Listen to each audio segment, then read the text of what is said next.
dirty. Filthy. Nasty.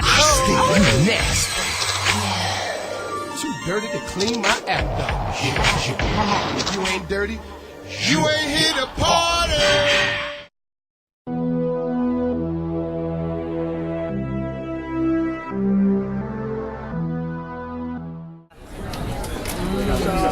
What do you think is the greatest contributor of greenhouse gases? Let's say cars, automobiles. What would you say if I told you that it's actually the meat industry? I guess I'd be very surprised. Thank Is that you. true? It is true. Wow. Yeah. Livestock activities contribute an estimated 18% to total man-made greenhouse gas emissions. So by buying that steak you just had for lunch today, you have actually added to the growing global air pollution pandemic. Which aspect of the meat industry do you think would produce the greatest amount of greenhouse gases? Cows farting? You're right. Yeah? Yeah. Yeah? Yes, Roman, you are correct. Enteric fermentation, that is, cow farts, is one of the main causes of greenhouse gas emissions from the meat industry. Others include fossil fuels used in the production of fertilizer, methane released from animal manure and from the breakdown of fertilizer, carbon dioxide released from land clearing and degradation, fossil fuel use during feed production, and the raising of animals, livestock processing, and finally, the transportation of meat products. So, how many times a week do you eat meat? 10 times. Okay. Like 2 or 3 times a week. Usually around once a week, sometimes not even.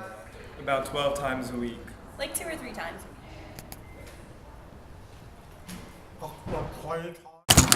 Let's turn our attention now to the beef industry in particular, because cows, being bigger, release more greenhouse gases, and so this industry causes more air problems than other meats such as chicken or pork.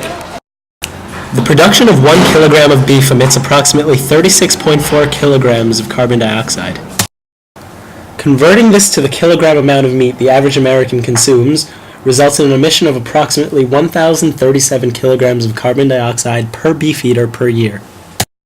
When multiplied for the entire U.S. population, the emissions for the total beef industry total 309.5 billion kilograms of carbon dioxide. That was just the U.S. Imagine how much carbon dioxide, let alone other greenhouse gases, must be emitted worldwide for beef production alone.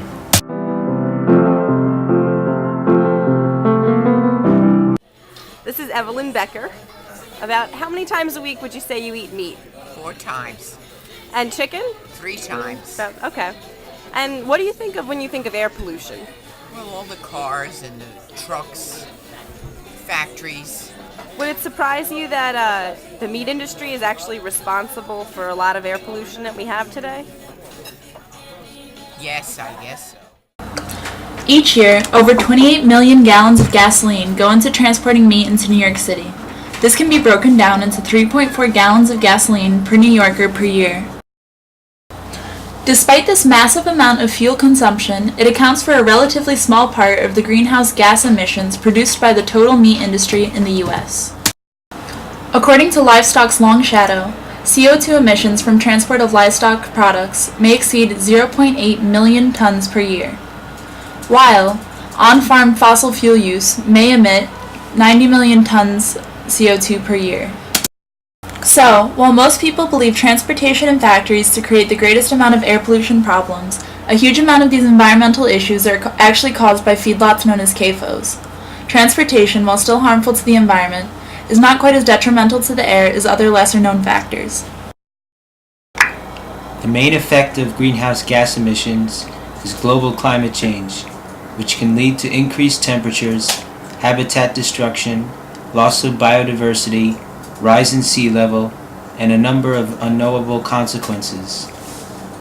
Other effects of the meat industry include noxious smells, smog, human health problems, and general water and air pollution, and that's pretty. So what can we do? Well, Danny, some potential improvements to the current system are composting animal wastes, genetically modifying crops to release less gas during rumination, using more fuel-efficient trucks in the transport of meat, and, possibly, raising grass-fed cows. All this leads to cleaner air and happier animals.